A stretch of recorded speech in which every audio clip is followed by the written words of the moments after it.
நான் எவ்வளவு பெரிய சீனியர்லாம் கிடையாது. அதை ஒரு பரிசாக ஏற்றுக்கொண்டு சென்று நான் முன்னின்று பணி செய்ய வேண்டும். நிச்சயமா நிச்சயமாங்கய்யா. அதை ஏற்றுக்கிறதுக்கு நீங்கள் சொன்ன மாதிரி அந்த ஒரு பக்குவங்கிறது வந்தால் தான் சாமி. ஆமா. அப்போ தான் அந்த பக்குவத்தோட நமச்சிவாய சொல்லையில தான் அது பலன் கொடுக்குங்கிறது சொல்கிறீங்க இல்லையாங்கய்யா? ஆமா. பக்குவம் இல்லாமல் நமச்சிவாய சொல்லும்போது அந்த முழு பயனை அனுபவிக்க முடியாதுங்கிறீங்க. இல்ல, கைலாஸ்ன்னு அன்பா கூப்பிடுற, டேய் கைலாஸ் வாங்கிங்கிறது வேற, கைலாஸ் நாங்க 100 ரூபா வாங்கிக்கிங்க இதை எடுத்து கொடுங்கிறது வேற. செயல் ஒன்றே ஒன்றுதான். கைலாஸ் இதை செய். அதை அன்பா செய்யும் பொழுது ஒண்ணு, ஆர்வத்தோட சொல்லும் பொழுது ஒண்ணு. ஐயா இவ்வளவு ஆர்வமா சொல்றாங்க செஞ்சிடலாம், ஐயா இவ்வளவு அன்பா சொல்றாங்க செஞ்சிடலாம், சரி கூலி வருது செஞ்சிடலாம்.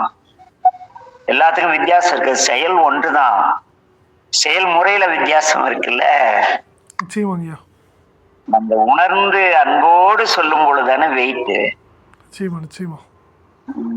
நம்ம அடியாரன் நமக்கு ஆலயத்துல செய்யற பணி, இறைவன் அடியார்கள் மூலம் நமக்கு கொடுக்குற பரிசுங்கிற வார்த்தைக்கு நம்ம இதுக்கு பொருள் தெரியாத ஏதோ காலி பண்ண ஐயா சொன்னாங்க நான் செஞ்சேன் அப்படிதானே இருக்கு. கண்டிப்பா கண்டிப்பா. இறைவன் கொடுத்த பரிசுங்கிற சிந்தனைக்குள்ள போகவே இல்லையே. நிச்சயமா. இல்ல, அன்னவரே எம் கணவர் ஆவார். கணவர் ஆவார்னா அவரே என் கணவர். உயிருக்கு 6 பதி கணவர் இறைவன். இறைவனுடைய திருவுருவமாக இருந்த அந்த அடியார்கள் என்ன செய்யறாங்க? அவர் உகந்து சொன்ன, அவங்க விரும்பி இந்த பையன் செய்வான்னு நம்பிக்கையோட சொன்ன, அவர் உகந்த சொன்ன அப்பரிசே தொழும்பாய் பணி செய்யும். அங்க என்ன அவர்கள் என்ன சொல்ல போறாங்க? ஒட்டடை இலை அங்க பரிமாறுறாங்கப்பா, இலை கட் பண்ணுங்க, இல்ல அங்க ஒட்டடை இருக்கு அடிங்க, அந்த பல்பெரியில வாங்கி போடலாம், ஏதோ ஒரு சேவைதான சொல்ல போறாங்க. நிச்சயமா நிச்சயமா. அப்ப அதை எப்படி செய்யணும்? அதை அந்த சேவையை தலைமையில் தாங்கி கையவ்வாறு தலைமையில் கூப்பி வழிபடுவதற்கு தொழுதல்னு பேரு. அப்படி வணங்கி அதை ஒரு பெரும் பரிசாக மகிழ்வோடு தலைமையில் தாங்கி அந்த பணி அவ்வளவு முக்கியத்துவம் கொடுத்து அந்த பணியை என்ன செய்யணும். சரிங்க. அப்படி செய்தால் நமக்கு எந்த குறையும் இல்லை. நமக்கு என்ன குறையும் இலோர் எம்பாவர். இதற்கு யார் செய்யணும்? அவங்க சொல்றது மட்டும் இல்ல, உன்னை அருளும் வேணும். இங்க என்ன சொல்றாருன்னா, ஆலயத்துல பணி செய்ய அடியார்கள் ஏவுதல் மட்டுமல்ல, பல அடியார்கள் சொல்வது மட்டுமல்ல, இறைவனும் அருளினால் மட்டும்தான் செய்ய முடியும் என்பதை இந்த பாடல் தெளிவா சொல்லுது.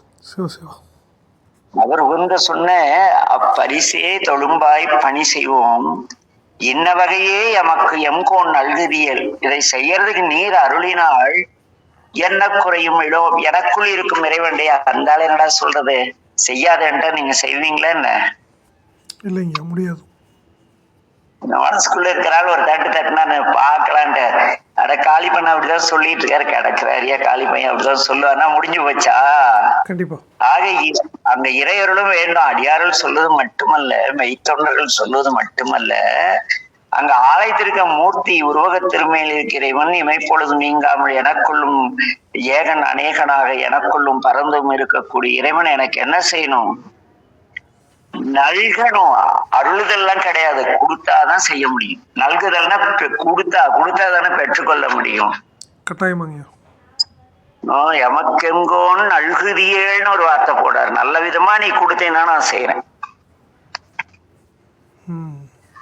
அப்ப இந்த திருவாசத்துல எப்படி பணி செய்யணும்னு கத்து தராருல்ல.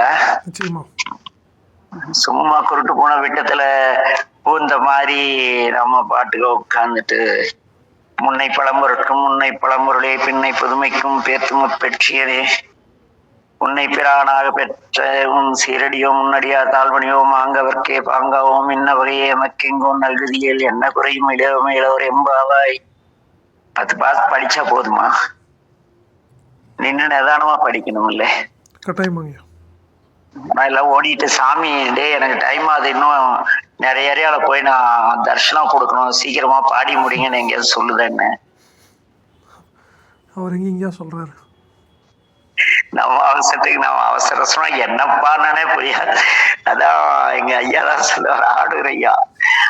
ஒரு முறை திருவாதிரை அன்னைக்கு கோவில் போயிருந்தோம். நடராஜாவுக்கு அபிஷேகம் முடிஞ்சது. எல்லாம்